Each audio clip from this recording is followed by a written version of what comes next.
नमस्कार आप सभी को। मैं विजयपाल सिंह आप सभी का अपनी हिंदी कक्षा में हार्दिक स्वागत करता हूं। आज का हमारा प्रकरण है सामान्य हिंदी के अंतर्गत तत्पुरुष समास और इसके भेद। इसके पूर्व की दो वीडियो में हम समस्त समासों के बारे में जान चुके हैं। इससे पूर्व अव्ययभाव समास की वीडियो बनी थी। अभी तीसरा इसका पार्ट है तत्पुरुष समास। तो आज की वीडियो में हम तत्पुरुष समास और इसके भेद के विषय में जानकारी प्राप्त करेंगे। तो वीडियो बिना समय गंवाए प्रारंभ करते हैं। सबसे पहले तत्पुरुष समास के बारे में जान लेते हैं। तत्पुरुष समास क्या होता है? ऐसे समस्त पद, जैसे यहां पर एक उदाहरण है रसोई घर। तो यहां पर रसोई एक पद है, घर एक पद है। रसोई हमारा पूर्व पद है। रसोई हमारा क्या है? पूर्व पद। ये हमारा क्या है? उत्तर पद। ध्यान दीजिएगा, रसोई पूर्व पद है और ये घर इसमें उत्तर पद है। इसे पूर्व कहें, पहला कहें, अगर पहला कहेंगे तो द्वितीय हो जाएगा, प्रथम कहेंगे पहला कहेंगे दूसरा हो जाएगा और प्रथम कहेंगे द्वितीय हो जाएगा। इस बात को ध्यान रख लीजिएगा। तो यहाँ पर तत्पुरुष समास की यदि परिभाषा देना चाहते हैं तो परिभाषित यदि करते हैं तो कहा जाएगा कि जिस समस्त पद के द्वितीय पद को प्रधानता प्राप्त होती है, अर्थात जिस समस्त पद का द्वितीय पद प्रधान होता है। यहाँ पर घर एक पद है, लेकिन अगर घर ना हो तो रसोई का कोई अहमियत नहीं है। तो रसोई इस घर की विशेषता बता रहे हैं। घर एक स्थान है, इससे पहले रसोई लगाए तो इस घर की विशेषता बता रहे हैं, अर्थात एक विशेषण तो एक विशेषण। यहाँ पर ये कहा जाएगा कि घर को प्रधानता पद प्राप्त है, क्योंकि इसकी विशेषता के बारे में बता रहे हैं। तो यहाँ पर ये गौण हो जाएगा। तो गौण हो जाएगा अर्थात समस्त पद क्या हो गया? जिस समस्त पद के का पूर्व पद गौण होता है तथा उत्तर पद प्रधान होता है, ऐसे समस्त पद को तत्पुरुष समास कहा जाता है। तत्पुरुष समास के 6 भेद होते हैं। किसके आधार पर? कारकों की विभक्ति के विलोपन के आधार पर, अर्थात कारक की विभक्ति के विलोपन के आधार पर तत्पुरुष समास के 6 भेद होते हैं। जिसमें से प्रथम भेद होगा कर्म तत्पुरुष समास। कर्म तत्पुरुष समास प्रथम होगा कर्म तत्पुरुष समास। आप जानते हैं कारक हमारे हिंदी में 8 होते हैं। तो यहां पर क्या है? जिस समस्त पद के पूर्व पद में कर्म कारक की विभक्ति का लोप होगा। कर्म कारक की विभक्ति क्या होगी? को होगा। को। जिस समस्त पद के पूर्व पद में कर्म कारक की विभक्ति का लोप होता है उसे कर्म तत्पुरुष समास कहा जाता है, और इसे ही द्वितीय तत्पुरुष समास भी कहा जाता है। दूसरा इसका नाम है द्वितीय तत्पुरुष समास। जैसे उदाहरण के तौर पर सुख प्राप्त, सुखप्रद। कहते भाई आपकी वाणी बड़ी सुखप्रद है। सुखप्रद, सुख को प्रदान करने वाली। सुख को प्रदान करने वाली। आपकी वाणी कैसी है? सुख को प्रदान करने वाली। कहते कि माखन चोर। दूसरा उदाहरण दे सकते हैं इसका, माखन चोर। श्री कृष्ण कैसे थे? माखन को चुराने वाले, अर्थात माखन को चुराने वाला। माखन को चुराने वाला। हम जान चुके हैं कर्म कारक की विभक्ति का लोप होता है प्रथम पद में। प्रथम पद क्या है? माखन है, को है, इसमें कर्म कारक की विभक्ति है। सुख क्या है? प्रथम पद है, को का लोप है, अर्थात हमारा क्या हो गए? तो कर्म तत्पुरुष समास। दूसरा इसका भेद होता है कर्म तत्पुरुष समास। कर्म तत्पुरुष समास जिस समस्त कर्म तत्पुरुष समास की कर्म की विभक्ति क्या होती है? कर्म कारक की से होती है, से या द्वारा या फिर के द्वारा। और हम जानते हैं कि कर्म कारक की क्या बात है? कर्म कारक एक कर्म कारक क्या माध्यम होता है, साधन होता है, कार्य करने वाले, इंस्ट्रूमेंटल केस को कहा जाता है। तो उसी के आधार पर है कर्म तत्पुरुष समास, यानी कारक की विभक्ति इसमें चलती है। 6 विभक्ति चलेंगी इसमें। तो कर्म तत्पुरुष समास कर्म कारक की विभक्ति से द्वारा के द्वारा, यानी समस्त पद में पूर्व पद, समस्त पद के पूर्व पद में कर्ण कारक की विभक्ति का लोप होगा। तो कैसे? उदाहरण के तौर पर गुण युक्त। गुण युक्त, ध्यान दीजिएगा, गुण युक्त। गुण से युक्त गुण से युक्त।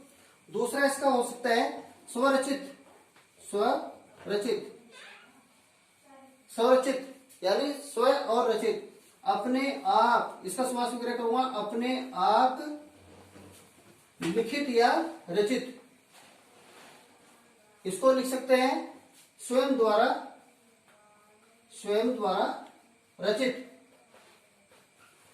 बहुत महत्वपूर्ण उदाहरण है। इसके पश्चात इसका तीसरा भेद होता है के लिए, तो करण के बाद एकदम संप्रदान कारक आएगा, तो संप्रदान तत्पुरुष समास।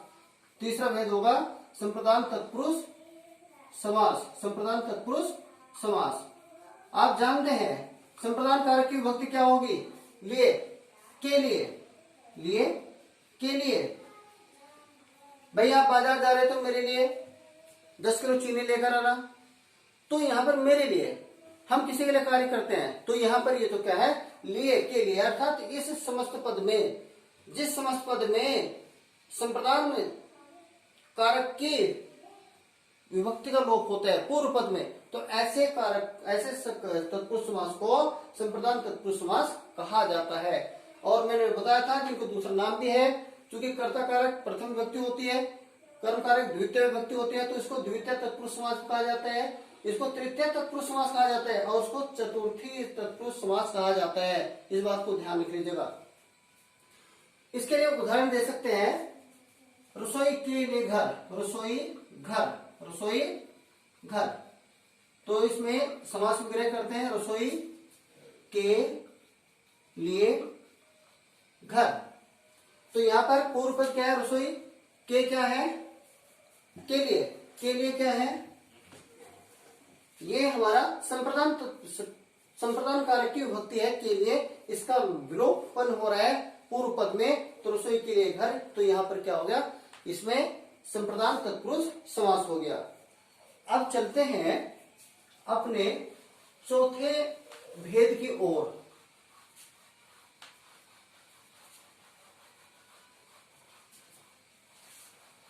संप्रदान कारक हुआ, संप्रदान कारक के बाद सीधा सीधा अपादान कारक आ जाता है, आप जानते हैं। तो यहां पर चौथा जो इसका भेद होगा वो होगा अपादान तत्पुरुष, अपादान तत्पुरुष समास। और हम जानते हैं कि ये जो भेद चल रहे हैं कारकों के आधार पर, कारक की विभक्ति के विलोपन के आधार पर है। तो जहां पर अपादान कारक की विभक्ति का लोप होगा पूर्व पद में, तो वहां पर ये अपादान तत्पुरुष समास होगा। और यहाँ पर अपादान की जो विभक्ति होगी से होगी, और ये क्या होगा? पृथकता का बोध, पृथकता यानी अलगाव होने की दिशा, पृथकता का बोध। तो जिस समस्त पद से किसी वस्तु का किसी से संबंध विच्छेद की बात होती है, तो संबंध टूटने वाली बात होती है, अलगाव की, बिलगाव की बात होती है, तो पृथकता का बोध होता है, तो वहां पर अपादान तत्पुरुष समास कहलाता है। जैसे उदाहरण के तौर पर ऋण मुक्त, ऋण मुक्त, ऋण मुक्त। दो शब्द हैं समस्त पद में, ऋण पूर्व पद है, मुक्त दूसरा पद है, उत्तर पद है, तो ये प्रधान है। तो यहां पर क्या होगा? उदाहरण के तो इस पर मैं अगर वो करता हूं समास विग्रह, ऋण से मुक्त, ऋण से मुक्त अर्थात फ्री, बिल्कुल फ्री, कर्ज था चुका दिया, बिल्कुल आजाद, ऋण से मुक्त। तो यहां पर एक बात और ध्यान देने की है, यदि आ जाता है युक्त, जैसे गुण युक्त, गुण से युक्त, तो वहां पर कर्म तत्पुरुष समास बन जाएगा, क्योंकि वो वहां पर है, अभी भी है, माध्यम से है, कार्य है, होने का बोध हो रहा है, अर्थात वो गुण उसमें है अभी भी, गुण से युक्त, तो कर्म तत्पुरुष समास। गुण मुक्त यदि हो जाता है, गुण से मुक्त है ही नहीं गुण, तो निर्गुण हो गया। तो यहां पर ऋण से मुक्त, फ्री हो गया, कर्ज है ही नहीं। तो इसका दूसरा उदाहरण दे सकते हैं धनहीन, धनहीन, धन से हीन, धन से हीन। हमने क्या समझ लिया? धन से हीन क्या समझ लिया हमने?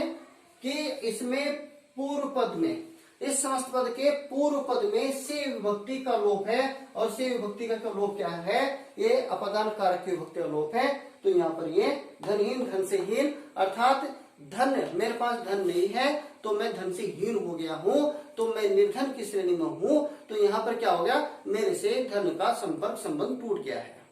अगर मैं कहूंगा कि धन युक्त, धन से युक्त अर्थात धनी, तो यहां पर ये आपका कर्म तत्पुरुष समास बन जाएगा। इसलिए इसको ध्यान से रखना है, इससे फ्री हो जाएगा मामला, बिल्कुल फ्री हो गए, कुछ नहीं।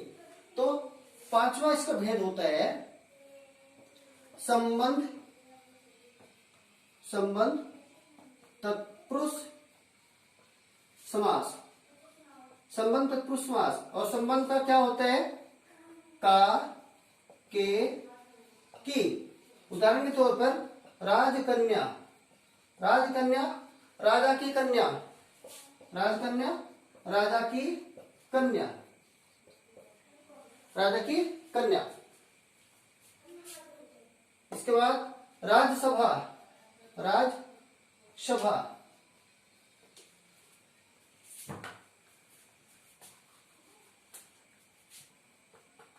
राजसभा, राजा की सभा, राजा की सभा।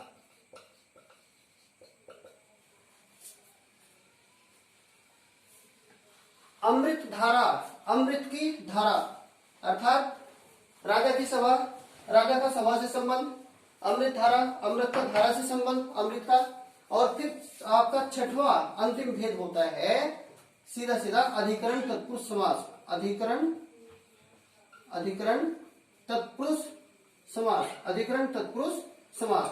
ध्यान दीजिएगा, यदि आपने इसको ध्यान से देख रहे हैं तो निश्चित ही आप इसमें विजयी होंगे। और इसके अधिकरण तत्पुरुष समास के अधिकरण कारक की विभक्ति होती है में, पई, पर।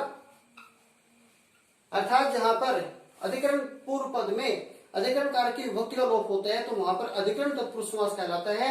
जैसे उदाहरण के तौर पर अतिवृष्टि हो गई है, जल वृष्टि हो गई है, तो ज्यादा हो गया जल, तो कहेंगे जलमग्न हो गया है, सब कुछ जलमग्न हो गया है। बाढ़ की स्थिति बन गई है, बाढ़ हो रही है, बाढ़ आ रही है, तो जलमग्न, तो क्या होगा, जल में मग्न, जल में मग्न। कोई बात कह रहा है और हम सुनना नहीं चाह रहे हैं तो क्या कहेंगे, भाई इसकी बात सुनते तो सिर दर्द हो जाता है, सिर दर्द हो गया है, सिर दर्द हो जाता है, सिर दर्द होने वाला है, तो इसका मतलब है सिर में दर्द होना, सिर में दर्द होना, सिर में दर्द। तो पूर्व पद क्या है, जल, पूर्व पद क्या है, सिर, उत्तर पद क्या है, दर्द, मग्न। यहाँ पर ये उत्तर पद प्रधान है, पूर्व पद गौण है, तो इसमें पूर्व पद में विभक्ति का, में विभक्ति का लोप है। जैसे कहा जाता है, दूसरा उदाहरण दिया जा सकता है, रथारूढ़, रथ पर आरूढ़, रथ पर आरूढ़, अर्थात तत्पुरुष समास हो गया, अधिकरण तत्पुरुष समास, एक बेस हो गया। चलिए ये हो गया। और एक ये तो हमारे कारक के विभक्ति के विलोपन के आधार पर 6 भेद तत्पुरुष समास के हुए। और एक और अलग से भेद होता है तत्पुरुष समास का, वो है नई तत्पुरुष समास, नई तत्पुरुष समास, बहुत महत्वपूर्ण है, जान लेते हैं इसको भी। इसमें अ या अन, अ या अन उपसर्ग लगे हुए होंगे और जिनका मतलब होता है अभाव से, अभाव, कमी या निषेध, अभाव, कमी या निषेध। यदि कहीं पर ऐसा समस्त पद आ जाता है जहां पर किसी चीज का अभाव देखने को मिलता है, कमी देखने को मिलती है, नकारात्मकता देखने को मिलती है, निषेध देखते, नेगेटिविटी आ जाती है, तो वहां पर नहीं तत्पुरुष समास कहलाता है। उदाहरण के तौर पर असत्य, असत्य, इसका मतलब होगा न सत्य। अ का मतलब होता है, यहां पर अ पूर्व पद है, अ, न यानी नकारात्मकता, निषेध, न सत्य, अयोग्य, अयोग्य, जो योग्य न हो, जो योग्य न हो, अर्थात न योग्य। तो ये हमारा नए तत्पुरुष समास है। प्रिय सम्मानित दर्शकों, आज की इस वीडियो के माध्यम से हमने तत्पुरुष समास का विधिवत विस्तीर्ण अध्ययन किया है और मैं समझता हूं इस वीडियो के माध्यम से तत्पुरुष समास में यदि आपने इसको ध्यान पूर्वक देखा है, यदि आपने इस वीडियो को शुरू से आखिर तक ध्यान पूर्वक देखा है, स्किप नहीं किया है, तो मैं समझता हूं कि आपको कहीं भी किसी भी स्तर पर दिक्कत नहीं आएगी। आप इसको देख लीजिए, नोट्स बना लीजिएगा, याद करने की आवश्यकता बिल्कुल नहीं है। जब भी आप परीक्षा में बैठेंगे तो स्वतः ही आपकी याद आ जाएगा, ऐसा मेरा विश्वास है। तब आप सभी की उत्तम सफलता की हार्दिक शुभकामनाएं करते हुए मिलते हैं अगली वीडियो में। तब तक के लिए आप सभी को मेरा हार्दिक नमन।